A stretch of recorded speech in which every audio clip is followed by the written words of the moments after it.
ಯಾಕೆ ನನ್ನ ಬದುಕಿಸ್ದೆ?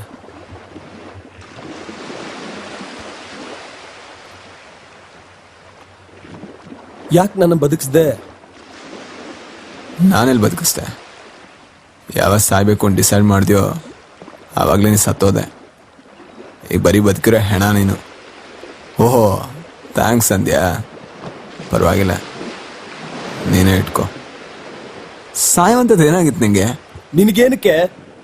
ಅಲ್ಲ, ಅಂತ ಸೀರಿಯಸ್ ಪ್ರಾಬ್ಲಮ್ ಏನಾದರೂ ಇದ್ರೆ ನಾನೇ ಕರ್ಕೊಂಡೋಗಿ ದೂಗ್ ಬರೋಣ ಅಂತ. ಯಾವನಯ್ಯ ನೀನು? ಸಾಯೋರು ನಿಂಗೇನಯ್ಯ? ಸಾಯೋರು ನಿಂಗೇನು ಗೊತ್ತು?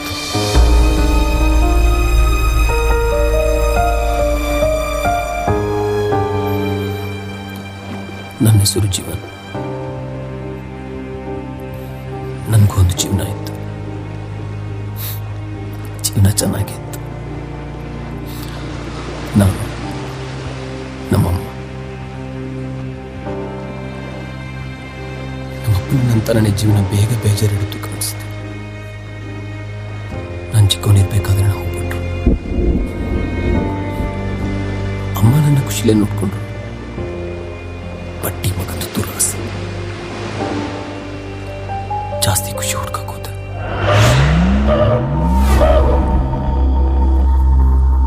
ಕಾಲೇಜ್ಗೆ ಹೋದ್ಮೇಲೆ ತುಂಬಾನೇ ಬೆಳೆದೆ. ಖುಷಿ ಸಾಲಿಲ್ಲ. ಸಾಲ ಮಾಡಿ ಸ್ಟೆಪ್ ತಗೊಂಡೆ. ಸಾಲ ತೀರ್ಸೋಕೆ ಬೆಟ್ ಕಟ್ಟಿದೆ. ಫೋನ್ ಬರೋಕ್ಕೆ ಶುರುವಾಯಿತು. ಇವತ್ತು ಸಾಯಂಕಾಲದೊಳಗೆ ದುಡ್ಡು ಕೊಡಲಿಲ್ಲ ಅಂದರೆ ನಿಮ್ಮ ಮನೆ ಮುಂದೆ ಇರ್ತೀನಿ. ನನ್ನ ಹತ್ರ ಎಲ್ಲಿತ್ತು ದುಡ್ಡು?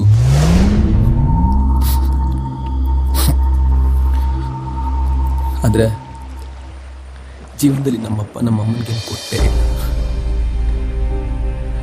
ಕೊಟ್ಟಿರೋದು ಅಂದರೆ ಕಿತ್ತೋಗಿರೋ ಕೆಲವು ನೆನಪುಗಳು, ಹಾಳಾಕಿರೋ ಈ ಮಗ. ಆದರೂ ನಮ್ಮಪ್ಪ ನಮ್ಮಮ್ಮನ ಪ್ರಾಣ. ಯಾಕೋ ಅವ್ರಿಗೆ ಇಷ್ಟು ವರ್ಷ ಆದರೂ ಅವ್ರು ಕಟ್ಟಿರೋ ಕರಿಮನಿನ ದೇವರಿಷ್ಟು ಪೂಜೆ ಮಾಡ್ತಾ ಇದ್ರು.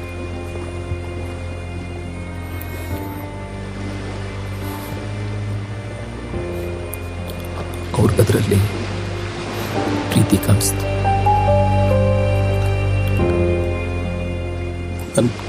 ನನ್ಗದ್ರಲ್ಲಿ ಬಂಗಾರ ಕಾಣಿಸ್ತು. ಮಾರ್ಬಿಟ್ಟೆ.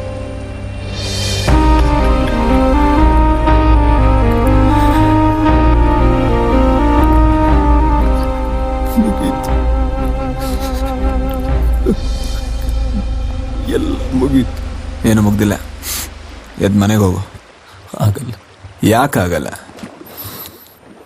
ನಮ್ಮಮ್ಮನ್ಗ ಕರಿಮನಿ ಏನು ಮಾಡಲ್ಲ. ನಮ್ಮಮ್ಮನ್ಗ ಏನು ಮಾಡಲ್ಲ. ನೀವು ಮಾಡೋ ಎಲ್ಲ ಹಡ್ಬೆ ಕೆಲಸ ಅವಳು ಪನಿಷ್ ಮಾಡ್ಬೇಕು ಅಂತ ಅನ್ಕೊಂಡಿದ್ರೆ ಈ ಭೂಮಿ ಮೇಲೆ ಬದುಕೋ ಯೋಗ್ಯತೆ ಇರ್ತಿರ್ಲಿಲ್ಲ ನಿನ್ನಂತವಕ್ಕೆ. ಎಲ್ಲದನ್ನು ಕ್ಷಮಿಸ್ತಾಳ್ ಕಣೋ. ಅದೇ ಅವಳು ದೊಡ್ಡ ಗುಣ, ಅದೇ ಅವಳು ದೊಡ್ಡ ಗುಣ. ಎದ್ ಮನೆಗೆ ಹೋಗು. ಬದುಕೋ ಧೈರ್ಯ ಇಲ್ಲ ನಿಂಗೆ. ಸತ್ಯ ಒಪ್ಕೊಳ್ಳೋ ಧೈರ್ಯ ಇಲ್ಲ. ಏನ್ ಬಂದಿದೆ ಅಂತ ಸಾಯೋದಕ್ಕೆ? ಸಾಯೋದಕ್ಕೆ ಧೈರ್ಯ ಬೇಡ ಹೇಳಿ, ಬದುಕೋದಕ್ ಬೇಕು. ನಿನ್ನಂತ ಹೇಡಿಗಳು ಇದ್ದಷ್ಟು ಸತ್ರಷ್ಟು. ಹೋಗ್ ಸಾಯ್. ನಿಜ ಒಪ್ಕೊಂಡ್ರೆ ನಮ್ಮಮ್ಮ ನನ್ನ ಒಪ್ಕೋತಾರ? ಎದ್ ಮನೆಗೆ ಹೋಗು. ಒಪ್ಕೋತಾರ?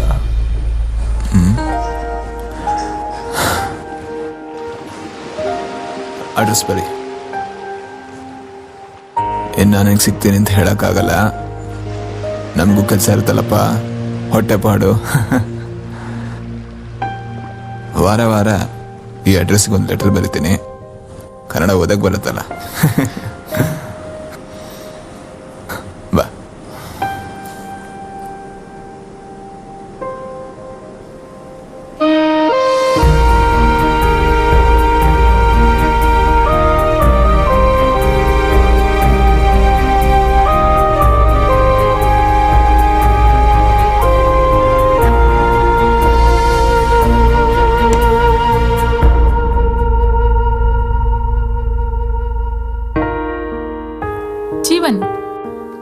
ಏನಾದ್ರೂ ನೋಡಿದ್ಯಾ? ಬೆಳಗ್ಗೆ ಅಷ್ಟೇ ಇಲ್ಲೇ ಇತ್ತು.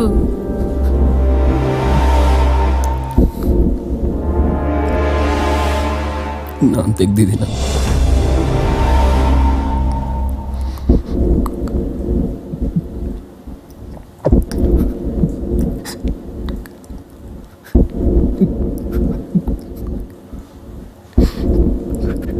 ನೀವು ಅನ್ಕೊಂಡಿರೋಷ್ಟು ಒಳ್ಳೆಯವರಲ್ಲಮ್ಮ.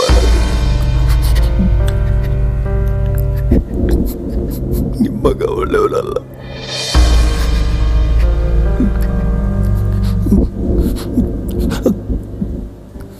ಯಾವ ಅಭ್ಯಾಸ ಇಲ್ಲ ಕೇಳು ನನಗೆ.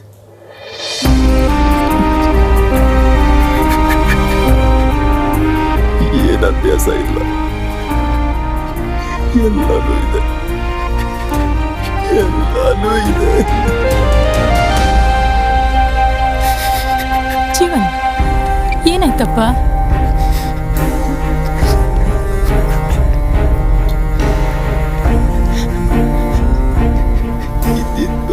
ಎಲ್ಲ ಅಭ್ಯಾಸನೂ ಇದೆ ಅಮ್ಮ.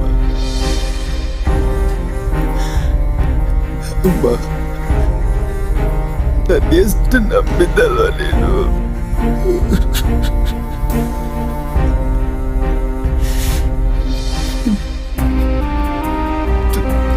ತುಂಬಾ ಸಾಲ ಮಾಡಿದ್ದೆ ಅಮ್ಮ.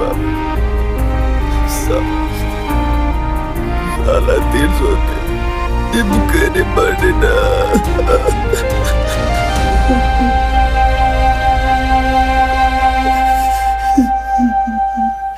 ಸಾಲ ತೀರ್ತಾ?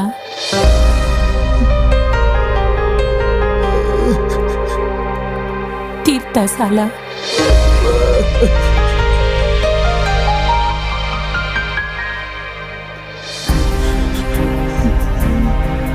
ಇನ್ಯಾವತ್ತೂ ಈ ತರ ಮಾಡಲ್ಲ ಅಮ್ಮ, ಯಾವತ್ತೂ ಈ ತರ ಮಾಡಲ್ಲ. ಸತ್ಯವಾಗ್ಲೂ ತಪ್ಪಾಯ್ತಮ್ಮ. ಮತ್ಕೊಪ್ಪ.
ಹಾಯ್ ಜೀವನ್, ಹೇಗಿದ್ಯಾ?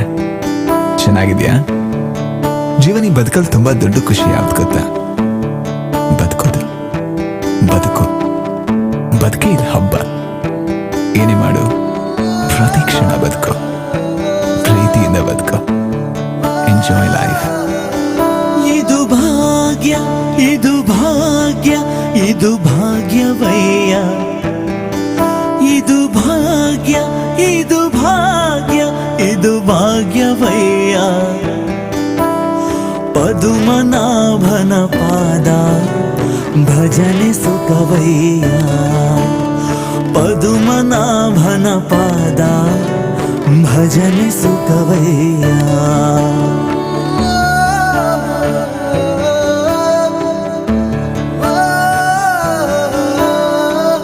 ಜೀವನ್, ದೇವ್ರನ್ನ ನಂಬ್ತೀಯ? ದೇವ್ರೊಂಥರ ಟ್ರೂ ಲವ್ ಇದ್ದಂಗೆ. ಎಲ್ರಿಗೂ ಅದ್ರ ಬಗ್ಗೆ ನಂಬಿಕೆ ಇದೆ, ಆದ್ರೆ ಯಾರು ಅದನ್ನ ನೋಡ್ದೋರಿಲ್ಲ. ದೇವ್ರಿದಾನೋ ಇಲ್ವೋ, ಆದ್ರೆ ಅವನನ್ನ ನಂಬು. ಬೇಕಾದ್ರೆ ಅವನ ಶಕ್ತಿಯನ್ನು, ಪವರನ್ನು, ನೇಚರನ್ನು, ಆದ್ರೆ ನಂಬು.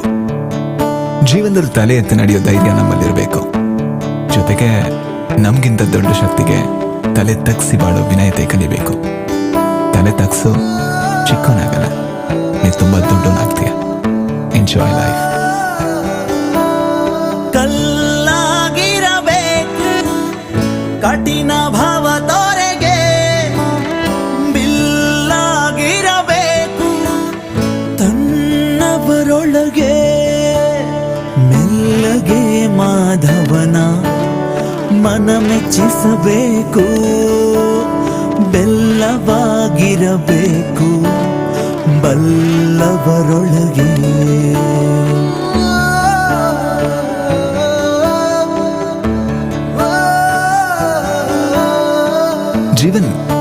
ಜೀವನ ಅಂದ್ರೆ ಏನ್ ಗೊತ್ತಾ? ಪಡ್ಕೊಳ್ಳೋದು. ಆದ್ರೆ ನಾವು ಕಳ್ಕೊಳ್ಳೋದನ್ನೇ ಜೀವನ ಅನ್ಕೊಂಡಿದ್ದೀವಿ. ಬೆಳಿತೀವಿ, ಇನ್ನೋಸೆನ್ಸ್ ಕಳ್ಕೊತೀವಿ, ಪ್ರೀತಿಸೋ ಕಲೆನ್ ಕಳ್ಕೊತೀವಿ. ನೀನು ಜೀವನದಲ್ಲಿ ಏನೋ ಒಂದು ಕಳ್ಕೊಂಡಿರ್ತೀಯ. ನೀನು ತುಂಬಾ ಇಷ್ಟಪಡೋ ಏನೋ ಒಂದನ್ನ ನಿನ್ ಕೈಯಾರ ಕಳ್ಕೊಂಡಿರ್ತೀಯ. ಅದೇನೇ ಆಗಿರ್ಲಿ, ಅದು ನಿನಗೆ ಖುಷಿ ಕೊಡುತ್ತೆ ಅಂದ್ರೆ ಅದನ್ನ ಇವತ್ತೇ ಶುರು ಮಾಡು. There's never a bad time to start a good thing. Enjoy life. ಬುದ್ಧಿಯಲ್ಲಿ ತನು ಮನವ ತಿಟ್ಟಿಕೊಳ್ಳುತ್ತಿರಬೇಕು, ಮುದ್ದಾಗಿರಬೇಕು ಮುನಿಯೋಗಿಗಳಿಗೆ. ಮನುಜ ಮತ ಆಬ್ದಿಯಲ್ಲಿ ಮೀನಾಗಿರಬೇಕು, ಶುದ್ಧನಾಗಿ ತತ್ವ ಶೋಧಿಸಲು ಬೇಕು.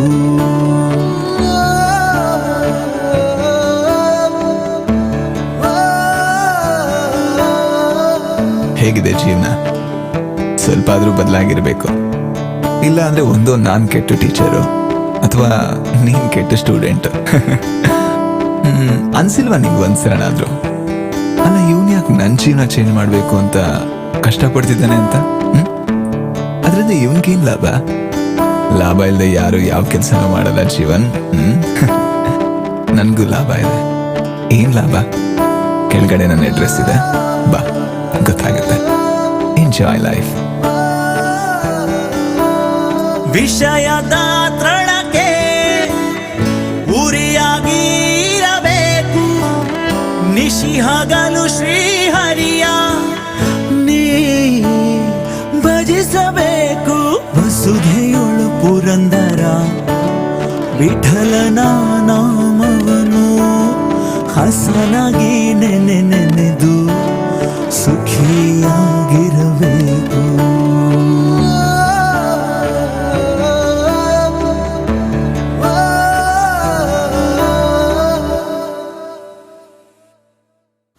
ಇಲ್ಲೊಬ್ರು ಗಡ್ಡ ಬಿಟ್ಕೊಂಡು ಅದೇ ಬ್ಯಾಗ್ ಹಾಕೊಂಡು ಇದಾರ ಅವರು.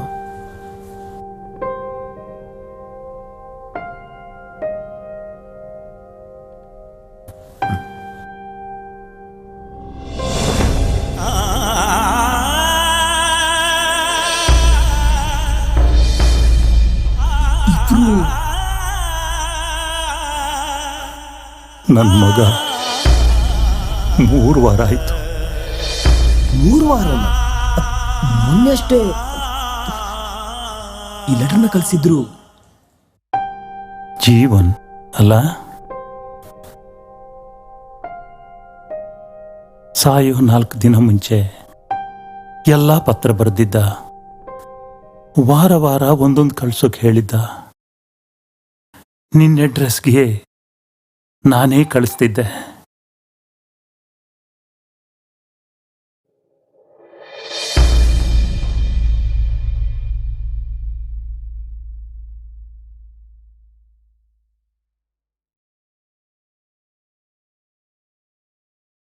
ಇದು ಅವನು ಬರೆದಿರೋ ಕೊನೆ ಪತ್ರ.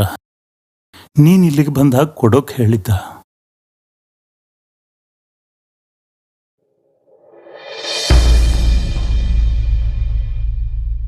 ಸಾಯೋರ್ ನೋವು ನಿನ್ಗೇನೇ ಆಗುತ್ತೋ ಕೇಳಿದ್ದೆ, ನೆನ್ಪಿದ್ಯಾ? ಪ್ರೊಬಬ್ಲಿ ಆಗ ನನಗೆ ಆ ನೋವು ನನಗಿಂತ ಚೆನ್ನಾಗಿ ಗೊತ್ತಿತ್ತು. ಯಾಕಂದ್ರೆ ನಾನು ಸಾಯೋದಕ್ಕೆ ಉಳಿದಿದ್ದು ಬರೀ ಕೆಲವು ದಿವಸಗಳು. ದುಡಿಯೋಕೆ ಅಂತ ಬಾಂಬೆಗೆ ಹೋಗಿದ್ದೆ, ದುಡ್ಡು ಸಂಪಾದನೆ ಮಾಡೋಕೆ. ದುಡ್ಡನ್ನು ಬಿಟ್ಟು ಬೇರೆ 2 ಸಂಪಾದನೆ ಮಾಡಿದೆ. ದುರಾಭ್ಯಾಸ, ದೊಡ್ಡ ರೋಗ. ಸಾಯೋ ಕೊನೆ ದಿವಸಗಳಲ್ಲಿ ಒಂದು ಮಾತು ತುಂಬ ಕಾಡ್ತು. ನಾವು ಇಡೀ ದಿವಸ ಎಷ್ಟು ಚೆನ್ನಾಗಿ ದುಡಿತೀವೋ ಅಷ್ಟು ಚೆನ್ನಾಗಿ ನಮಗೆ ರಾತ್ರಿ ನಿದ್ದೆ ಬರುತ್ತಂತೆ. ನಾವು ಇಡೀ ಜೀವನ ಎಷ್ಟು ಚೆನ್ನಾಗಿ ಬದುಕ್ತೀವೋ ಅಷ್ಟು ಚೆನ್ನಾಗಿ ನಮಗೆ ಸಾವು ಬರುತ್ತಂತೆ. ನೆಮ್ಮದಿಯಿಂದ ಸಾಯೋ ಅಂತ 4 ಕೆಲಸನೂ ನಾನು ಮಾಡಿರಲಿಲ್ಲ.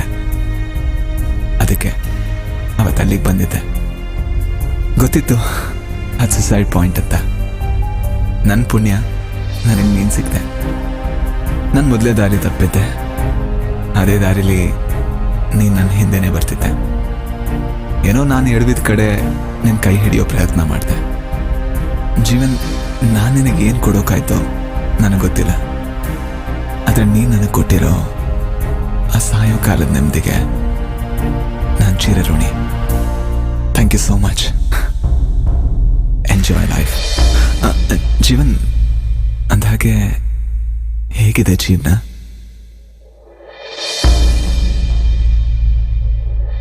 ತುಂಬಾ ಚೆನ್ನಾಗಿದೆ.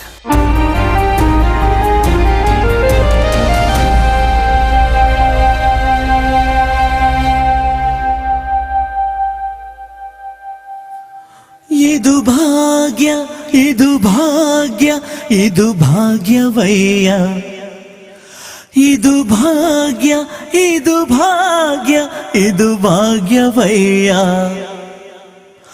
ಪದುಮನಾಭನ ಪಾದ ಭಜನೆ ಸುಖವಯ್ಯ. ಪದುಮನಾಭನ ಪಾದ ಭಜನೆ ಸುಖವಯ್ಯ.